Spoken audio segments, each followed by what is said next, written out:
주 찬양의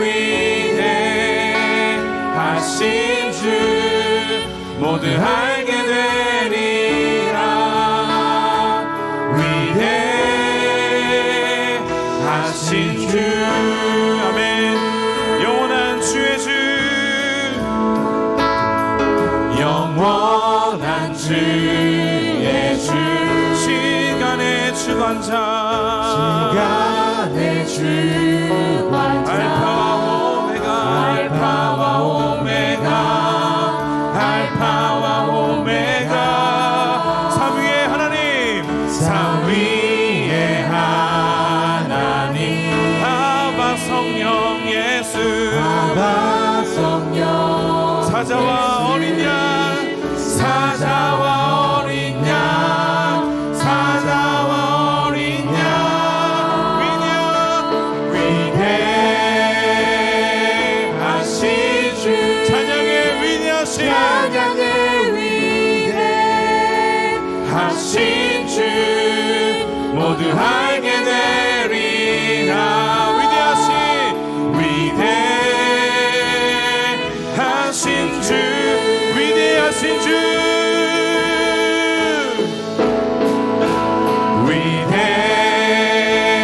위대하신 주 찬양의 위대하신 주 모두 알게 되리라. 위대하신 주 모든 이름 위에 모든 이름 위에 뛰어나신 이름 다 찬양해 위대하신 주 모든 이름 위에 선포하시겠습니다. 모든 이름 위에 뛰어나신 이름 다 찬양해 위대하신 하신 주 위대하신 주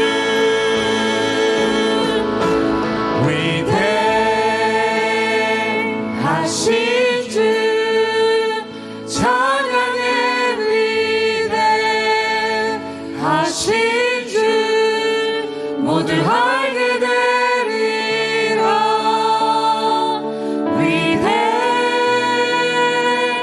위대하신 주 주님께 영광의 박수 올리겠습니다. 아멘. 이 자리에서 앉으시면서 고백하시면서 나가시겠습니다.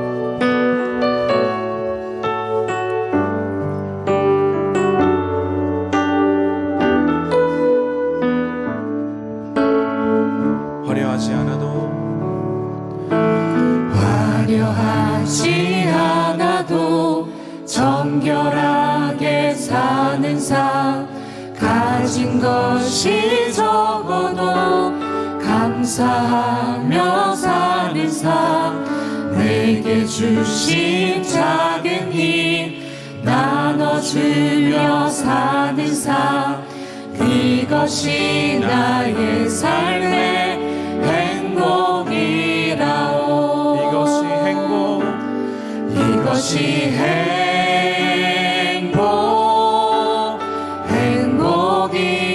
행복이라오. 세상은 알 수 없는 하나님 선물 이것이 행복이라오.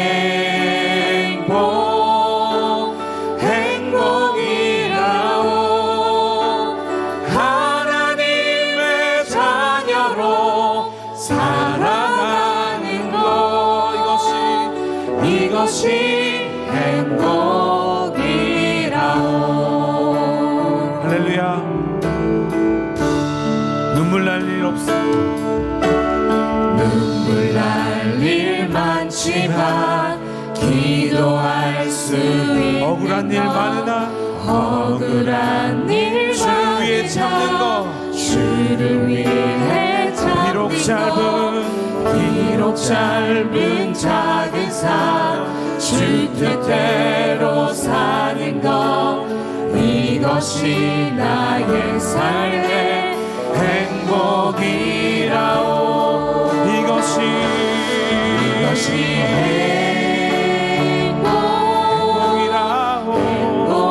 행복이라오 세상은 알 수 없는 하나님 선물 이것이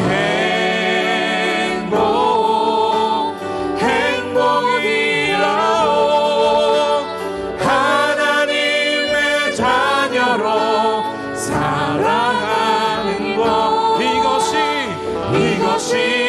행복이라오 이것이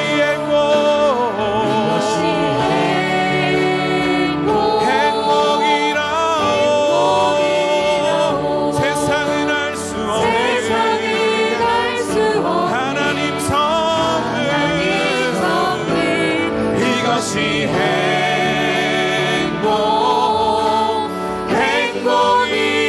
행복이라오 하나님의 자녀로 살아가는 것 이것이 행복이라오 이것이 행복입니다 세상은 알 수 없는 하나님 선물 이것이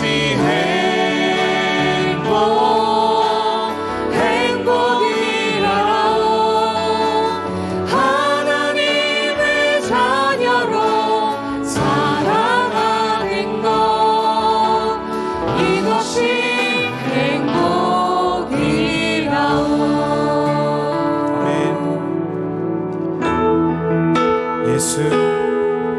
예수 우리들의 밝은 빛 은혜와 긍휼을 베푸시는 주 의의 길을 따라가는 주의 자녀들에게 항상 밝은 빛을 비추시네 그는 구원의 주 하나님 공의로 세상을 다스리시네 주를 경외하는 자들에게 부어주시는 놀라운 주님의 영광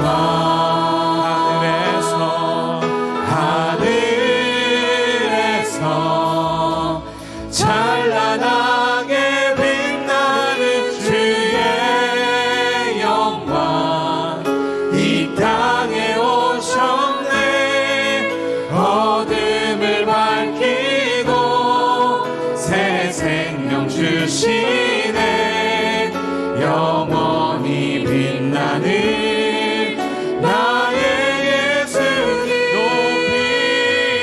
높이 영광과 찬양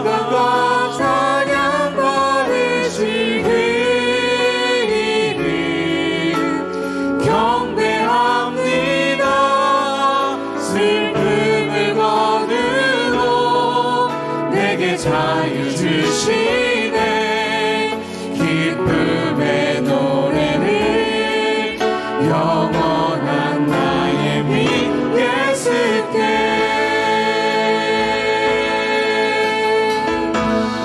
예수 우리들의 밝은 빛 은혜와 긍휼을 베푸시는 주 주의 길을 따라가는 주의 자녀들에게 항상 밝은 빛을 비추시네 그는 구원의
주시네 영원히 빛나는 나의 예수님 높이 영광과 찬양 받으신 그 이름 경배합니다 슬픔을 거두고 내게 자유 주시네 기쁨의 노래를 영원한 나의 빛 예수께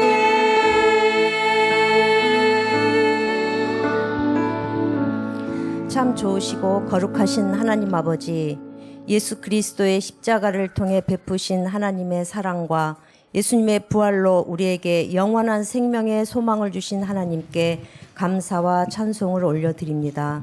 4월은 종려주일과 고난주간, 부활절을 절제된 마음과 기쁨으로 은혜 가운데 지나게 하시고 마지막 주일을 구별하여 예배드리게 하시니 감사드립니다.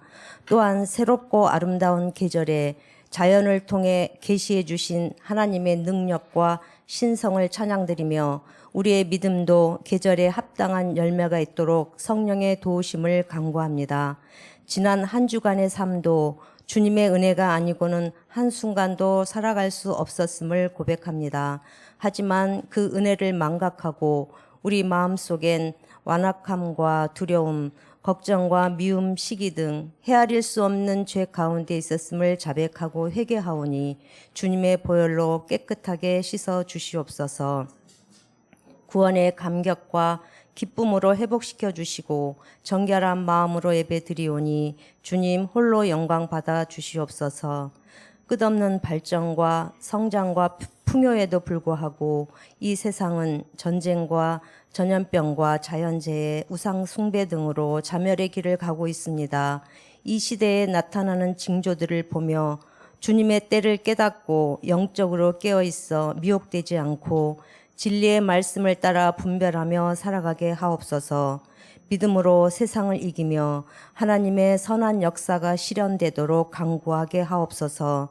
오사카 온누리 공동체를 통하여 하나님 나라를 만들어 가기를 원하시는 주님, 코로나로 인해 교회와 멀어졌던 우리들의 믿음을 추스리게 하시고 다시금 성령의 역사가 일어나게 하여 주시옵소서. 공동체 예배로 모이기에 힘쓰게 하시며 살아 움직이는 교회 되게 하옵시고 모든 일정과 계획들이 주님의 인도하심과 은혜 가운데 이루어지게 하옵소서. 특별히 경제적 어려움과 병마와 싸우는 성도들에게 주의 풍성하심과 치유의 기적이 나타나게 하시고 주님을 사모하며 간절히 찾는 기도에 응답하여 주시옵소서. 말씀을 대언하시는 김철희 목사님 위에 권위를 주시고 성령의 능력으로 함께하여 주시옵소서. 새로운 환경과 변화하는 시대 속에서 말씀과 기도로 주님의 지혜를 얻게 하시고 교회가 마땅히 감당해야 할 일들을 성도들과 하나 되어 잘 이끌어 가시도록 리더십 위에 기름 부어 주시옵소서. 성령께서 듣는 우리들의 심령은 겸손케 하시고 말씀으로 찾아오시는 주님을 만나는 은혜가 있도록 도와주시옵소서. 청년부의 찬양과 거룩한 예배를 섬기시는 모든 분들 위에도 한없는 주의 위로와 기쁨으로 함께하여 주시옵소서. 사랑하는 예수님의 이름으로 기도드립니다. 아멘.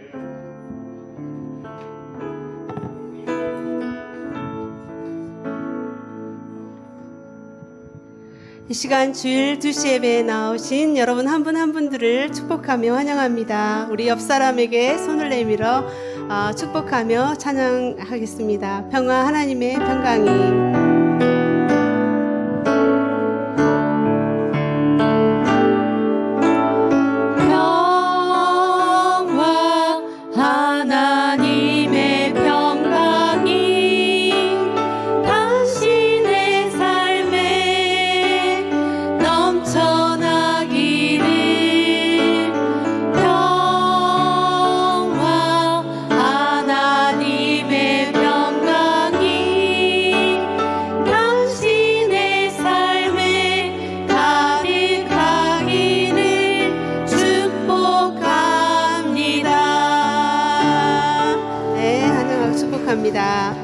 광고 말씀드리겠습니다.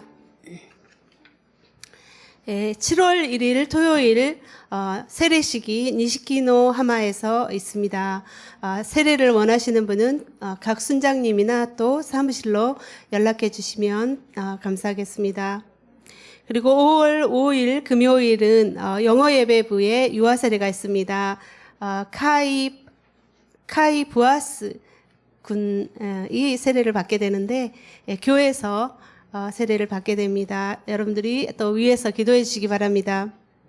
5월 9일 화요일 저녁 7시부터 또 이스라엘을 위한 중보기도가 있습니다. 줌으로도 참가 가능합니다. 그리고 지난 주일에 배포해드린 은사활용 교회 봉사 참여표를 배포해드렸는데요. 봉사를 희망하시는 항목에 체크해 주셔서 여러분들 꼭 제출해 주시기 바랍니다. 그리고 참여표는 게시판에도 또 게시되어 있습니다. 참고해 주시고 꼭 제출 바랍니다.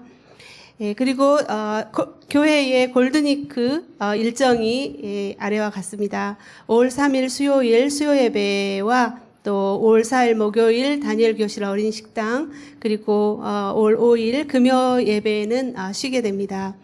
그리고 5월 2일부터 5월 5일까지 대체 휴일을 합해서 이렇게 사무실이 또 쉬게 됩니다. 그렇지만 새벽 예배는 통상대로 진행되므로 여러분들이 적극적으로 참여해 주시기 바랍니다. 5월 12일 수요일 11시에 하마오카 놀이고 싱어송라이터 오미 복음 자유교회 사모님이신데 초청해서 찬양 간증 전도 집회를 전도 콘서트를 열게 됩니다. 여러분들이 또 평소에 기도하고 계시는 주위에 계시는 분들 또 초대해서 많은 참석을 부탁드립니다. 그리고 4월 25일은 25일에 우리 전호신 집사님의 아버님이 한국에서 소천하셨습니다. 주님의 위로가 그 가족 가운데 함께하기를 기도합니다. 제가 하나님의 말씀 봉독하겠습니다. 하나님의 말씀은 창세기 49장 22절부터 26절 말씀입니다. 같이 봉독하겠습니다. 요셉은 열매가 많은 나뭇가지 곧 샘 곁에 열매 많은 나뭇가지다. 그 가지가 담을 넘는다. 활 쏘는 사람들이 그를 맹렬히 공격하며 활을 쏘고 그에게 원한을 품어도 그의 활은 팽팽하고 그의 강한 팔은 야곱의 힘있는 사람의 손에 의해 곧 이스라엘의 반석이신 목자의 이름으로 민첩하게 움직인다. 내 아버지의 하나님께서 너를 도우시고 전능하신 분께서 위로 하늘의 복과 저 아래 놓여있는 깊은 곳의 복과 적과 모태의 복으로 너에게 복 주실 것이다. 내 아버지의 복은 영원한 산들의 복과 장고한 언덕들의 복을 넘어섰다. 이 복이 요셉의 머리 곧 자기 형제들 중에서 뛰어난 사람의 이마에 있을 것이다. 아멘. 시간에는 청년부의 찬양이 있은 다음에 축복이 흐르는 가정이라는 제목으로 김철희 목사님께서 하나님의 말씀 전해주시겠습니다.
할렐루야.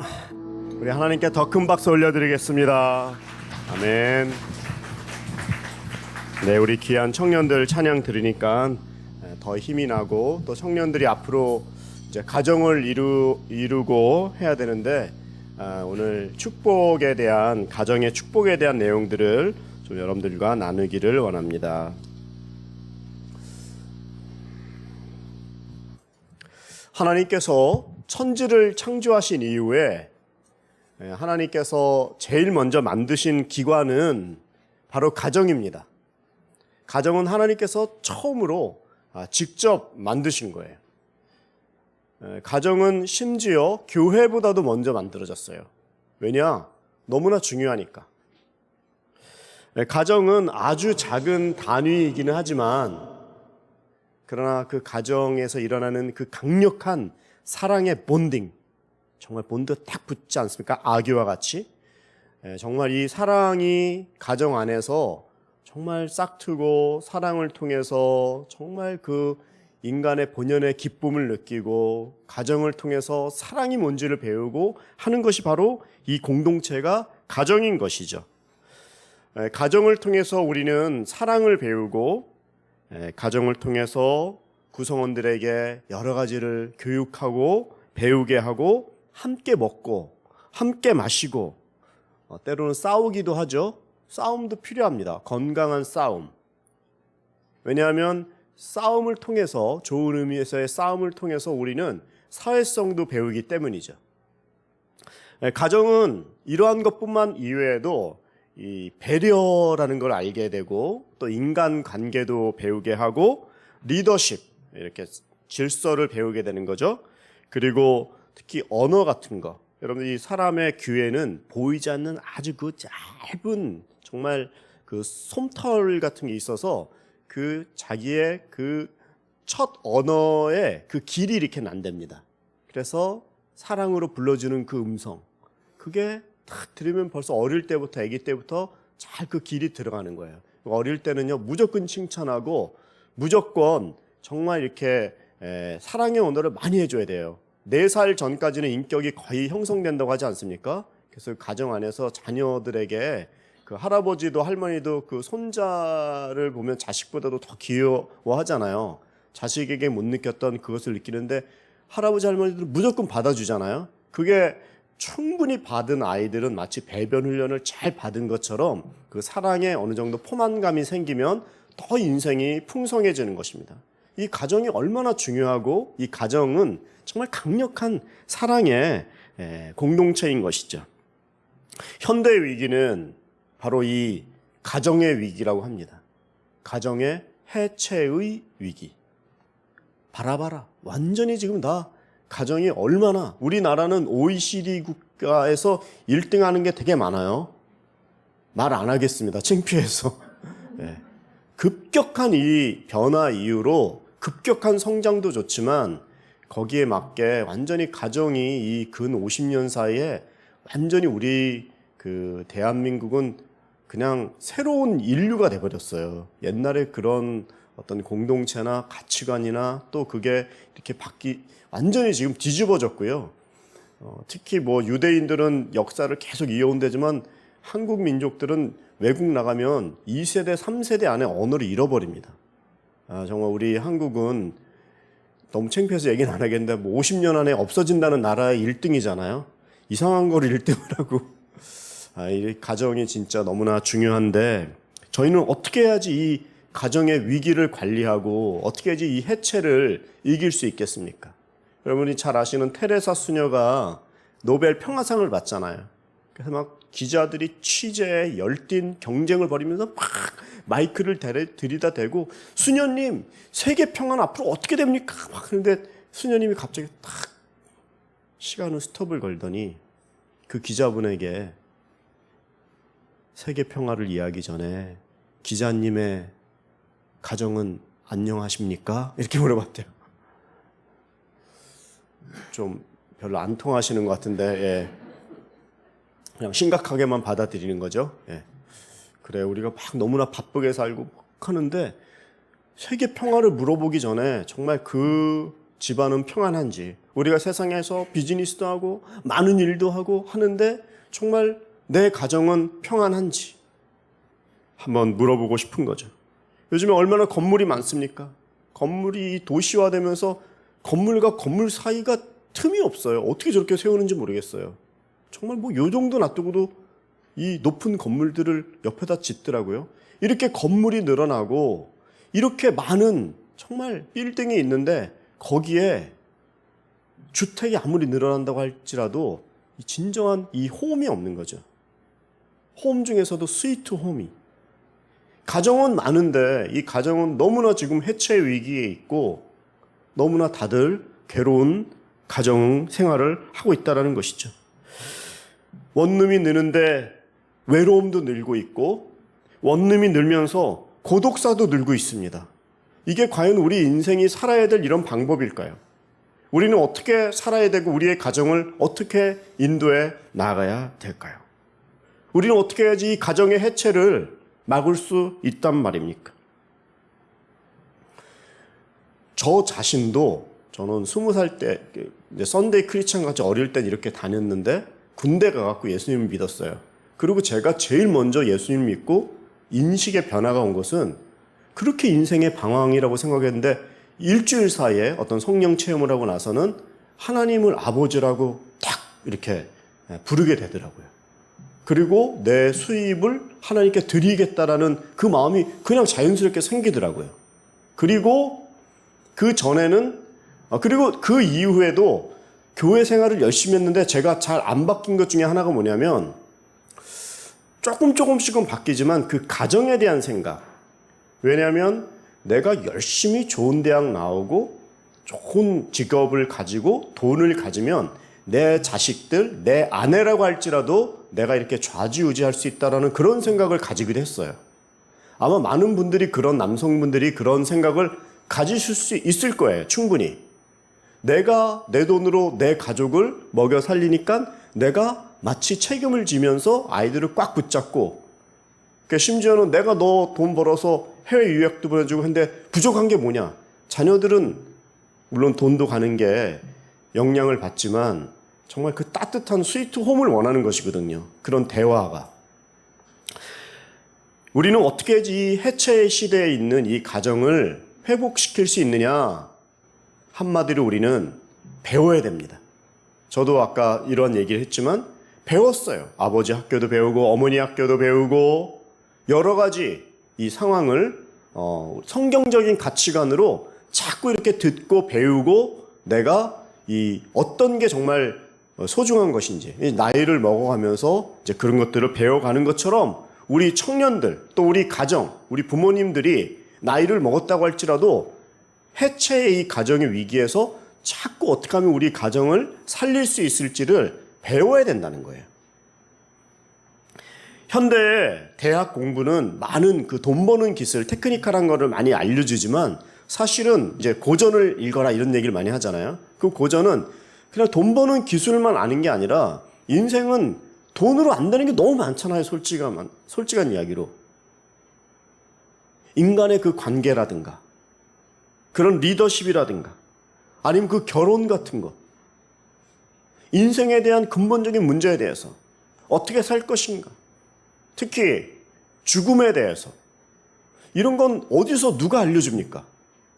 그래서 인생은 자꾸 배워야 되는데 이상한 정보를 배우는 것이 아니라 성경적인 가치관 위에서 하나님 말씀, 이 성경의 원리를 가지고 배워야 된다는 것이죠. 이런 것을 인생 초기부터 확실하게 배우기 시작하면 우리는 자꾸 더 풍성하고 또 잘못된 세상적인 생각이 아니라 하나님의 말씀의 세계관을 가지고 우리의 행동에 영향을 주고 그것이 바로 우리 가정과 우리 인생을 지킬 수 있다는 것이죠.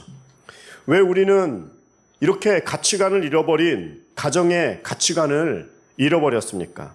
바로 그것은 죄가 우리 인류에 우리 인간에게 들어와서 우리의 모든 생각들을 마비시켰기 때문입니다.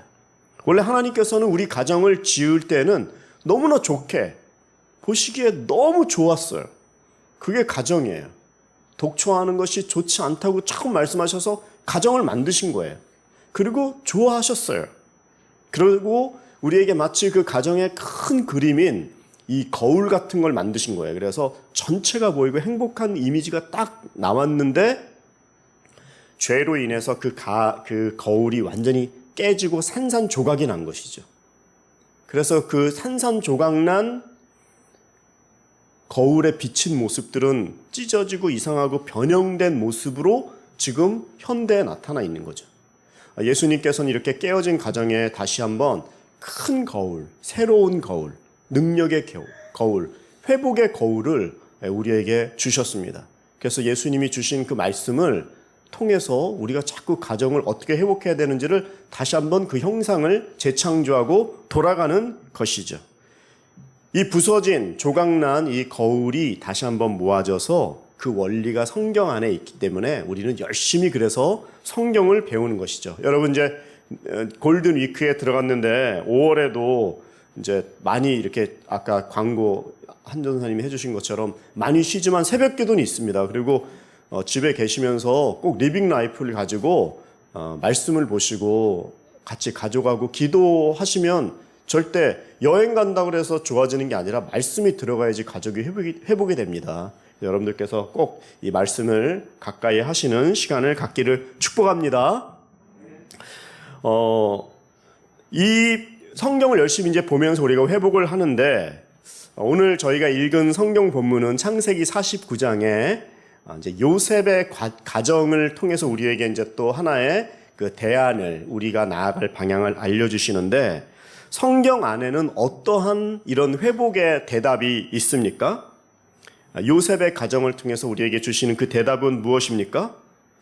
일본 속담에도 이게 일본 속담이죠, 그죠? 자녀는 부모님의 등을 보고 자란다. 세나카오 밑에 소다츠 이런 말이 있죠. 등을 보고 자란다. 그거는 부모의 모든 것을 이렇게 보는 거예요. 저도 이제 자녀가 있는데 그 애가 어릴 때 한 2살도 안 됐는데 이제 제가 이렇게 선풍기가 돌아가면 이제 이렇게 손으로 이렇게 끄고 해야 되는데 가끔 가다가 선풍기 잘 끄는 방법 중에 발을 이용하는 경우도 있지 않습니까? 이렇게 구부리는 것보다 이렇게 한 발로 가서. 그래서 제가 어느 날은 이렇게 저도 몰랐는데 선풍기를 이렇게 껐어요, 손으로. 근데 애가 다시 선풍기를 켜더니 다시 발로 끄는 거예요. 그래서 그건 어디서 배웠을까요? 다 저에게 배운 거죠. 아빠가 한 그대로 애가.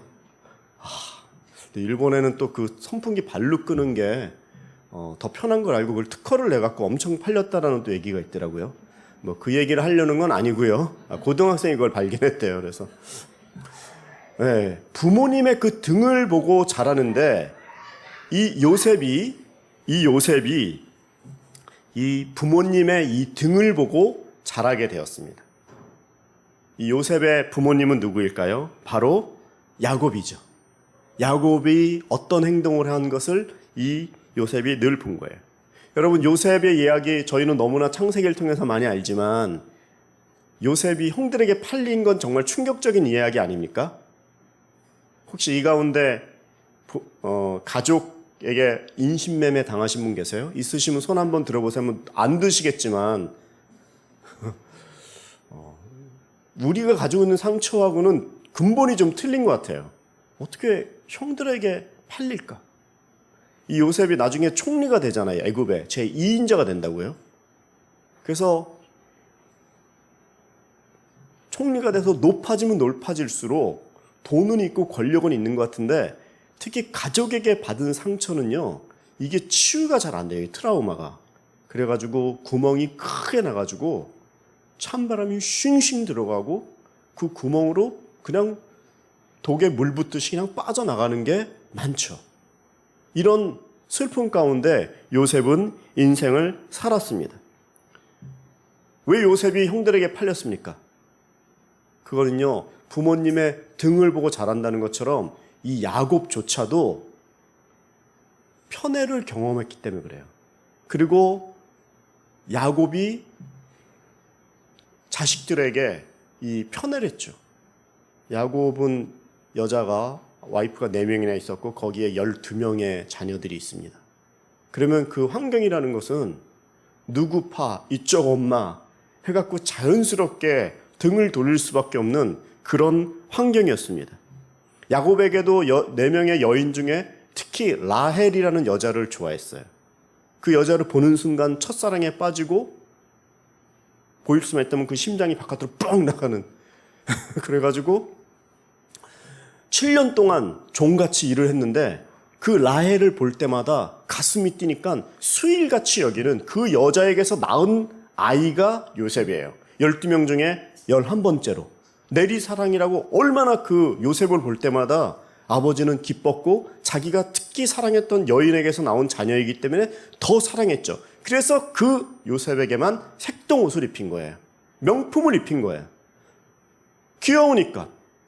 더 귀하니까. 그런데 그것을 보는 형들의 눈은 이게 시선이 곱지가 않은 거예요. 제가 자꾸 자녀를 얘기하는데 조그만 거 하나라도요, 자녀들에게는요, 똑같은 걸 줘야 돼요. 이 뭐 장난감, 이거 무슨 와리바시 같은 거 뭐 껍데기를 줘도 꼭 2개를 줘야 돼요. 왜냐하면 왜 나는, 왜 언니만, 왜 동생만, 나는 똑같이 사랑하는데 자녀들이 받는 그 느낌은 틀리다는 거예요. 왜 요셉만 색동옷을 입히고 나는 그 좌절감을 주느냐. 이게 늘 형들의 마음에 어려운 점이었는데 그것을 가지고 질투를 하다가 이 요셉을 팔아넘기고 구덩이에 집어넣기 시작하는 거죠. 야곱의 그 편애를 통해서 자녀들이 완전히 분리가 되어버리는 그 일인데 또 그것을 올라가 보면 이 야곱도 형이 에서 아닙니까? 이 에서는 마초맨이에요. 완전히 보디빌딩으로 근육질의 남자. 그래서 막 사냥을 잘하고, 그러니까 아버지가 보기에는 어이구 우리 장남 훌륭하다 인정하고, 그 소리를 들을 때마다 야곱은 이 내성적인 사람이 아닙니까? 야곱은. 그러니까 엄마하고는 아주 디테일하게 얘기를 잘하는데 늘 마음 가운데 나는 형보다 못해, 이렇게 대비되는 이 열등감 가운데 있었어요. 나도 형처럼 하고 싶은데, 아버지의 사랑을 받고 싶은데. 그러니까 이 야곱이 그럴 수밖에 없는 환경은 자기도 부모님에게 그것을 받은 그대로 자기는 몰랐는데 자기도 그렇게 편애를 하는 거예요. 그거 자체가 계승되어지고 대물림되어져서 그 가정의 자녀들을 어렵게 만드는 일이 됐다는 것이죠. 그대로 배운 대로 합니다. 사실은 나는 아니라고 하는데 그렇게 하는 거예요. 오늘 설교가 여러분들에게 설교를 듣고 우리 가정은 야곱과 같아, 뭐 질투가 있고 편애가 있고 막 나도 그 일 생각하면 막 가슴이 아파, 우리 아버지는 왜 그랬지? 이걸 지금 생각나게 하는 설교가 아닙니다. 어려움이 있고 문제가 있고, 사실 문제가 없는 가정도 없고 문제가 없는 죄인, 사람도 없고 문제가 없는 교회도 없어요. 다 문제예요. 다 죄인이에요. 죄인끼리 모여 있어요. 그런데도 불구하고 그 문제를 예수님이 들어오셔야지, 말씀의 방법으로 해결돼야지 우리가 치유될 수 있다는 거예요. 오늘 한 번으로 안 될 수도 있어요. 그렇지만 말씀드린 대로 배워야 돼요. 배우겠다. 하나님 말씀으로 내 가치관을 자꾸 채우겠다. 이런 자세가 필요합니다.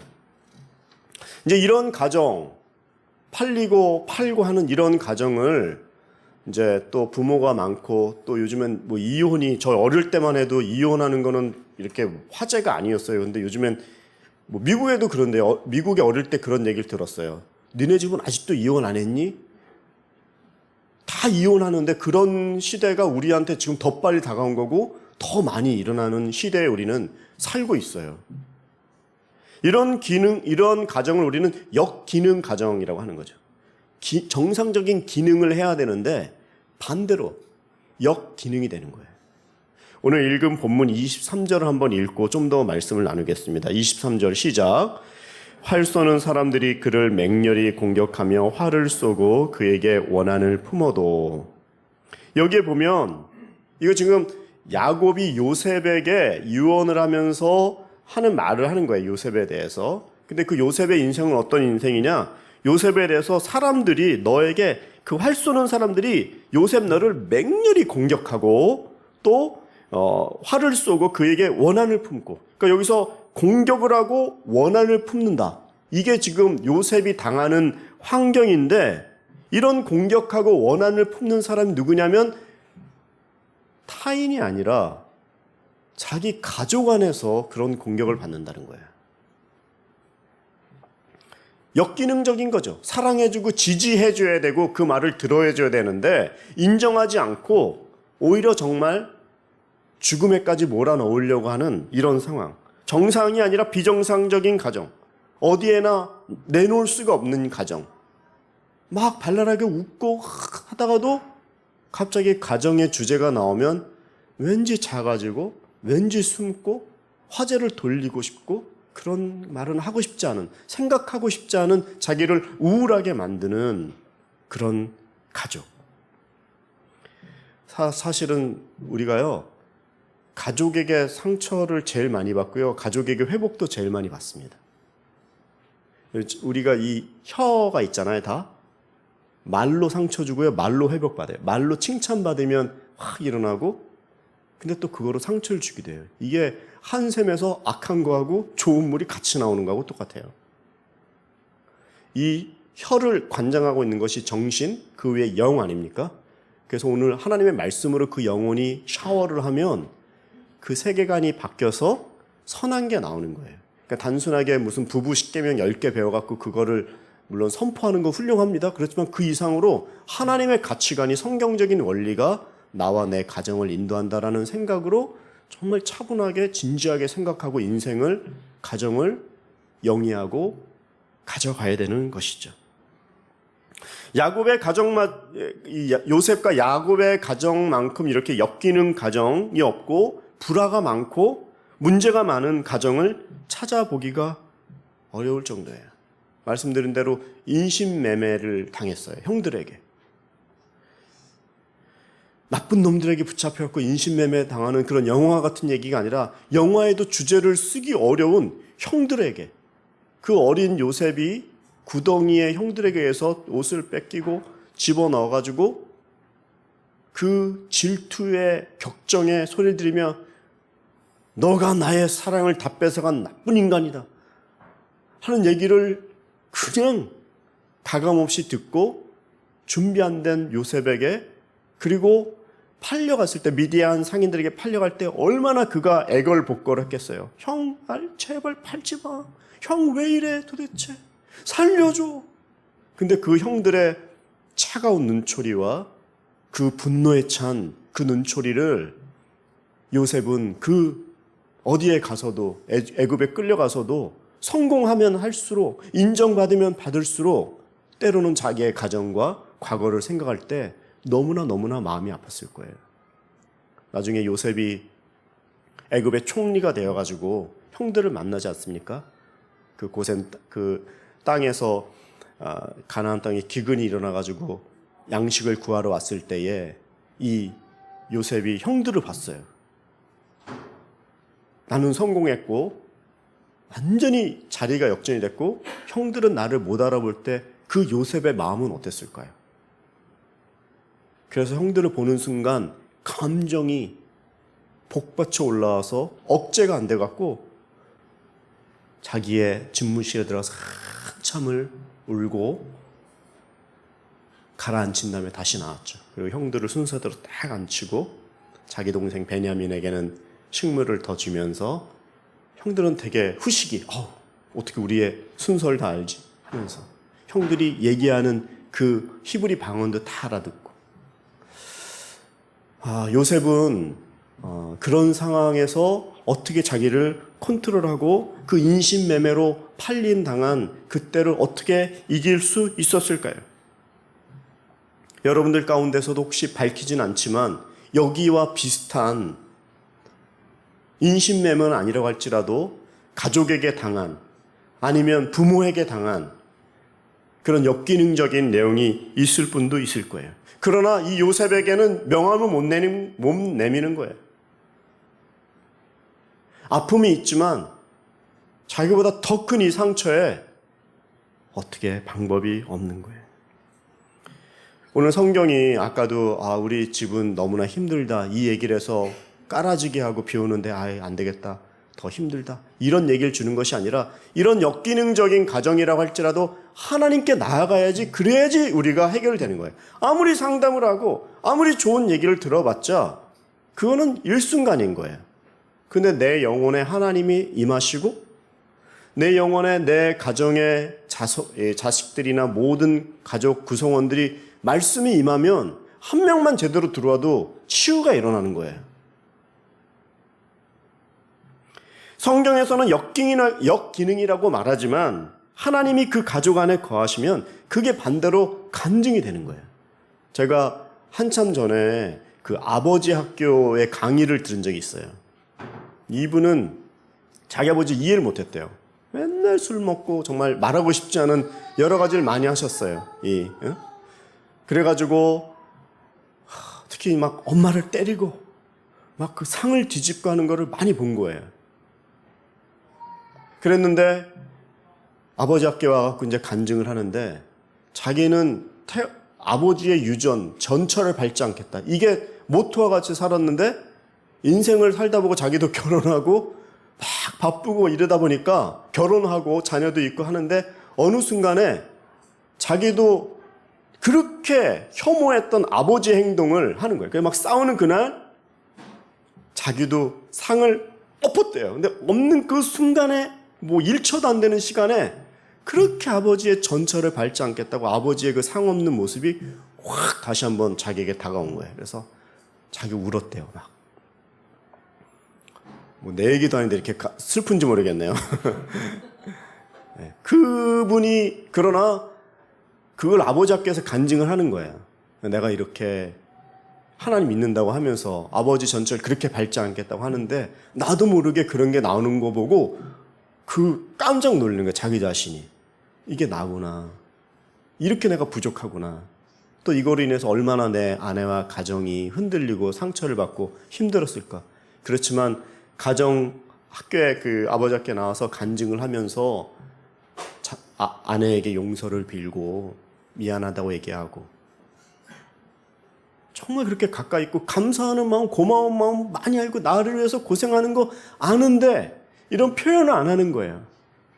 미안하다고 하고 손을 잡아주고 내가 죄인이라고 그러고 내가 부족해서 그런다라고 얘기하면 되는데 또 거기까지 용기도 안 나는 거예요. 그래서 이분이 아버지 학교 가서 이런 간증을 듣고 수많은 그런 의식과 간증과 강의와 이런 걸 들으면서 기도하는 가운데 자꾸 성장해 나가고 하나님의 인식으로 가치관으로 바뀌어 나가면서 가정이 바뀌는 내용들을 간증한 거거든요. 그래요. 우리가 이렇게 배우고 부족하죠. 오늘 이런 말씀을 들었다고 할지라도 또 집에 가서 화낼 수도 있어요. 그렇지만 나는 변하겠다. 나는 성경의 말씀으로 내 가정을 이끌겠다. 부족하고 어저께까지 내가 말도 안 되는 부족한 인간이라고 할지라도 내가 하나님 앞에 다시 한번 나가겠다. 이 마음이 중요한 거예요. 그래서 오늘 역기능의 가정이라고 할지라도 하나님께 나아가는 그 분에게, 그 가정에게 회복이 있다라는 메시지가 포인트인 거죠.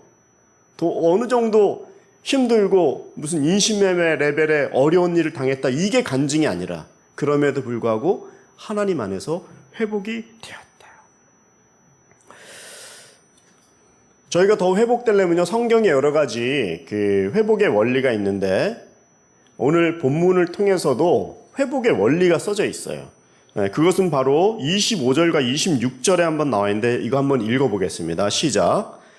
내 아버지의 하나님께서 너를 도우시고 전능하신 분께서 위로 하늘의 복과 저 아래 놓여 있는 깊은 곳의 복과 젖과 모태의 복으로 너에게 복 주실 것이다. 내 아버지의 복은 영원한 산들의 복과 장구한 언덕들의 복을 넘어섰다. 이 복이 요셉의 머리 곧 자기 형제들 중에서 뛰어난 사람의 이마에 있을 것이다. 성경적인 원리를 배우기를 원한다면 오늘 요셉을 통해서 우리가 배우는데 특히 요셉에서 나오는 이 49장 25절 26절에 동일한 단어가 반복이 되는데 이 축복이 흐르려면 그 축복은 25절에 보면은 그냥 너에게 그냥 가는 것이 아니라 너의 아버지의 하나님께서, 그러니까 하나님은 축복을 주시되 아버지를 거론하면서 요셉의 아버지 야곱의 하나님이라는 것을 밝히는 거예요. 그러니까 아버지의 축복을 통해서 네가 축복받는다 이런 말이에요. 쉽게 얘기하면 26절에서도 너의 아버지의 복은 영원한 산들의 복과 여기서도 아버지를 거론합니다. 이 아버지는요 축복권을 가지고 있어요. 오늘 정말 형제님들은 이 말을 꼭 기억하셨으면 좋겠어요. 가장은 집안의 제사장이에요. 가장을 통해서 아버지를 통해서 축복이 흘러와요. 축복권은 하나님께서 아버지에게 주셨어요. 마치 가정의 머리를 남자를 세우신 것처럼 그 가정의 영향력의 아버지는 이 축복권 제사장이라는 사실이죠. 아버지는 축복권을 가지고 있다. 집안의 제사장이다. 요셉이 복을 받는 것은 아버지를 통해서 받는다. 특히 이런 사실을 엄마들이 잘 알아야 돼요. 제가 아는 크리스찬 가정이 있는데 요즘에는 다 월급도 누가 이렇게 현금으로 주는 데가 없잖아요. 근데 이 엄마가 지혜를 내가지고 월급을 우리에게는 현찰로 달라는 거예요. 만행짜리가 됐던 10만원짜리가 됐던 그러면 꽤 두툼합니다. 그죠? 요즘에는. 그러면 그날은 엄마가 애들을 딱 무릎을 꿇히고 아버지가 들어온 시간에 딱 현관에 무릎을 꿇고 앉아갖고 그럼 아빠는 이제 퍼포먼스죠. 딱 현금 뭉치를 꺼내가지고 탁탁탁탁 세갖고 딱 준대요. 그러면은 그 돈이 있는 곳엔 물질이 있는 곳에 마음이 있기 때문에 애들이 그것을 보면서 우와 돈 많다 이렇게 생각하는 거죠. 그리고 엄마가 평소에 애들에게 니네들이 밥 먹는 거, 학비 내는 거, 이 야증 내는 거 이거 다 아빠가 한 거야. 아빠가 이렇게 지금 바빠갖고 못 와도 우리들 이렇게 먹여 살리려고 아빠가 이러는 거야. 그럼 애들이 자연 교육이 되는 거예요. 되게 지혜로운 거죠. 엄마가 아버지를 세우는 거예요.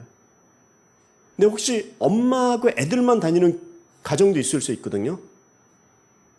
뭐 아빠는 드라이버만 한다든가 밑에 계시는 분이 혹시 있을지 모르겠어요. 근데 혹시 한잔 하시고 들어오셨어요. 그러면 엄마가 아이고 저 사탄 짓이다. 이러면 애들에게 이게 나쁜 영향이 갑니다. 그럼에도 불구하고 아버지를 세워주고 아버지를 격려하고 아버지가 얼마나 수고가 많으냐. 존경할 게 있어야죠. 존경하지. 맨날 이러는데. 그렇지만 원리를 알고 요셉도 이런 역기능적이었지만 이것을 이기는 방법. 근데 이것은 아버지를 통해서 온다는 사실을 알고 가정에서 남편을 높이는 거죠. 물론 남편은 생명과 같이 사랑하라고 지난주 말씀을 했고요. 이게 바로 성경적인 원리라는 것입니다. 가정의 질서가 서려면 아버지를 세워줘야 되고 아버지는 그 집안의 제사장이다. 젊었을 때는 애들이 자기 아버지보다 많이 한다고 생각해요. 요즘에는 뭐 챗 GPT도 나오고 뭐 핸드폰도 되게 발달하고 하니까 막 컴퓨터도 잘하니까 아버지가 자기보다 못한다고 생각하는데 사실은 그 자녀도 나이 먹고 아기 낳고 아버지가 되면은 우리 아버지가 얼마나 위대했는지 나중에 깨닫게 됩니다. 자기도 아기 낳고 고민에 빠지는데 우리 아버지도 고민이 있었을 텐데 한마디도 안 하고 내색도 안 하고 우리에게 이렇게 인도해 주셨구나. 나중에 이제 뭐 아버지가 돌아가신 후에 그런 걸 깨달을지도 모르겠어요. 알게 되는 거죠. 에서가 아버지의 그 축복을 받으려고 그렇게 나중에 막 울면서 남겨진 축복이 없냐고 그러잖아요. 그 원리가 그런 겁니다. 이 축복은요, 아버지를 통해서 오기 때문에. 아버지는 너무나 위대한 존재인 것이죠.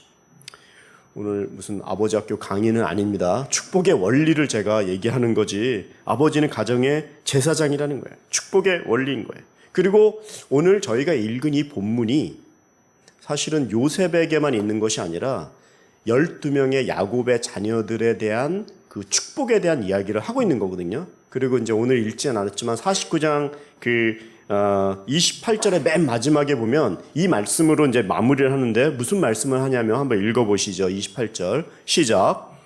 이들은 이스라엘의 12지파입니다. 이것은 그들의 아버지가 그들에게 한 말입니다. 이스라엘이 각자가 누릴 복에 따라서 아들들을 축복했습니다. 이스라엘의 12지파가 야곱의 12아들을 얘기하는 거죠. 한 집 한 지파. 그리고 아버지가 야곱이 자녀들에게 얘기한 건데 오늘 읽은 본문은 요셉에게만 한 내용을 했는데 엮이는 가정도 회복할 수 있다. 아버지는 가정의 제사장이다 이렇게 얘기하면서 맨 마지막에 뭐냐면은 마지막에 그 유언인데 그 유언의 내용은 축복이라는 거예요. 저는 여러분들이 이 저주하지 말고 축복하라고 했습니다. 아무리 어려운 상황도 저주하지 말고 축복해야 된다. 그리고 유언의 메시지는 어떤 메시지예요? 여러분들은 유언을 어떻게 준비하실 것입니까? 유언은요, 천둥과 같아요. 자녀들에게. 아버지가 돌아가실 때 그냥 세미한 소리로 주여 화목해라. 네 동생 잘 돌봐라.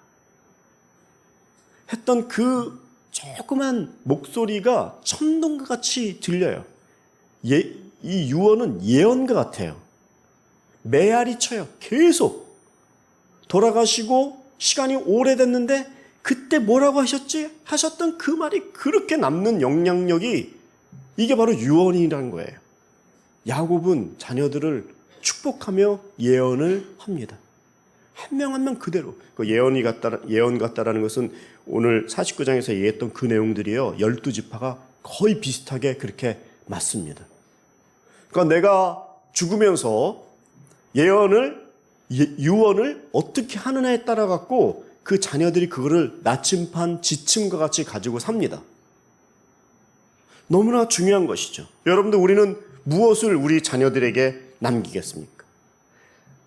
축복을 유산으로 남겨야죠. 축복의 유통자가 돼야죠. 근데 사실은 더 중요한 얘기는 왜 이 축복을 죽기 전에 합니까? 말씀이 풍성한 가정은 얼마나 이 축복의 메시지가 성경 안에 보고와 같이 많습니까? 말씀을 보고 말씀이 우리 가정의 지침이 된다면 이 축복을 같이 공유하기만 해도 자연 축복이 가는 거예요. 그냥 세계관을 가정교육할 게 없어요. 말씀만 읽고 그 환경으로 만들어주고 자녀들을 교회 가게 하고 우리 가정의 예배만 회복이 돼도 축복이 넘치는 거예요. 이 공동체가 교회인 거죠. 할렐루야. 오늘 하나님의 말씀은 축복권을 가진 아버지가 그 환경을 만들고 아직 그런 환경이 안 됐다고 할지라도 우리 가정을 정말 이 말씀의 능력으로 정말 축복이 유통되고 흐르는 그런 가정이 되라고 말씀을 주시는 것입니다. 여러분들이 말씀 보는 훈련을 자녀들에게 계속 살아있는 동안 해주세요. 자기가 가르칠 능력 없으시면 교회를 보내야죠. 말씀 캠프도 보내고 교회 모임도 보내고 주님을 섬기도록. 저는 교회 이제 온 지 얼마 안 됐지만 토요일 날 늦은 시간까지 찬양 연습하고 하는 젊은 분들을 이렇게 볼 때 되게 감동해요. 저도 자녀가 있지만 그 20살 전으로 얼마나 바쁘고 할 일도 많고 세상에 탄호심이 재밌는 것도 많은데 8시, 9시까지 남아갖고 찬양 연습 그렇게 오후부터 와서 끝까지 하는 거 보면 부모도 정말 대단하신 것 같아요. 정말 이 아이들이 무슨 시간이 남아서 이런 건 아니라고 생각해요. 근데 예배를 섬기겠다고 그런 준비를 하는 그 과정이 저는 정말 마음이 너무나 뭉클하고 부모님들도 대단하고 그렇게 헌신하는 자녀들도 정말 귀한 교회다. 근데 우리만 여기서만 그런 게 아니라 밑에서는 중고등부 파워웨이브 아이들도 그런 거예요. 정말 너무나 존경하고 우리 교회가 훌륭한 교회다. 그런 장을 자꾸 만들어 줘야지 이게 축복이 유통이 되는 거죠.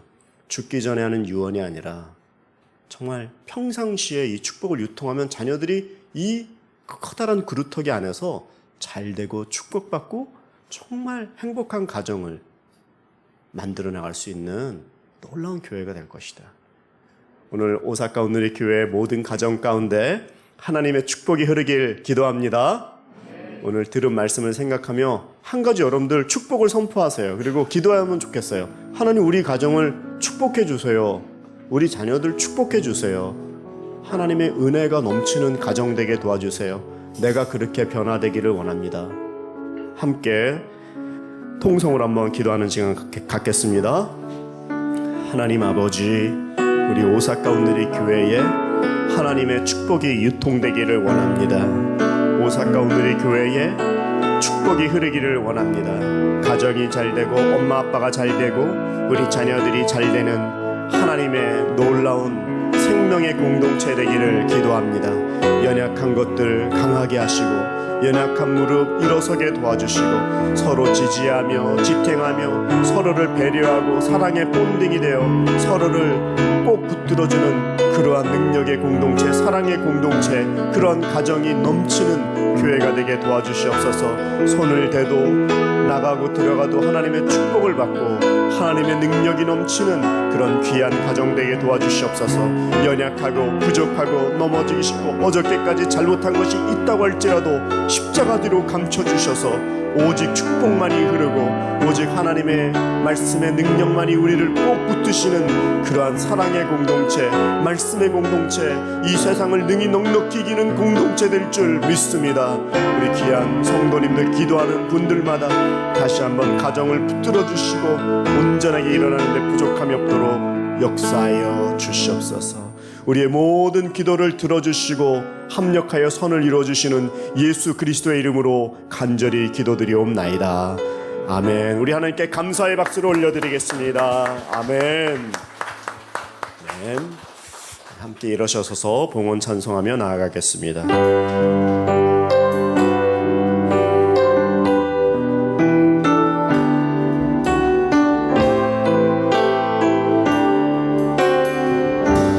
이 땅의 황무함을 보소서. 이 땅의 황무함을 보소서. 하늘의 하나님 긍휼을 베푸시는 주여, 우리의 죄악 용서하소서. 이 땅 고쳐 주소서. 이제 우리 모두 하나 되어 이 땅에 무너진 기초를 다시 쌓을 때 우리의 우상들을 태우신 성령의 불 임하소서. 흥의 불길 타오르게 하소서. 진리의 말씀 이 땅 새롭게 하소서.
아버지, 하나님의 축복의 그 덩쿨이 담장을 넘어 선한 영향력을 끼치는 것처럼 우리 오사카 온누리교회 귀한 성도님들 가정들 다시 한번 하나님께서 붙들어 주시고 선한 영향력이 계속 넘칠 수 있도록 다시 한번 복내려 주시옵소서. 건강을 붙들어 주시옵소서. 모든 근심 걱정과 염려는 예수 그리스도의 십자가대로 감추어 주시옵소서. 가정이 회복이 되게 도와주시고 자녀들이 믿음 안에서 온전하게 자라날 수 있도록 축복하여 주시옵소서. 주 앞에 올려드린 물질을 주님께서 흠양하여 주시고 물질과 더불어 우리의 헌신도 올려드리오니 주님께서 이 물질을 받아 주시옵소서. 들이신 손길마다 30배, 60배, 100배로 축복하시고 자녀가 축복받는 놀라운 은혜로 이어질 수 있도록 축복이 계승되어지고 유통되는 가정되게 축복하여 주시옵소서.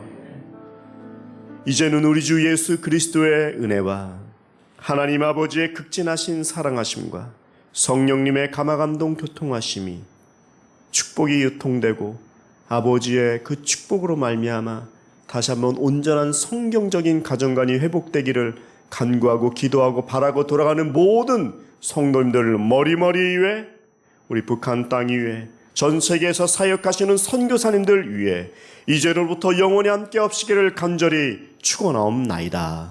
아멘.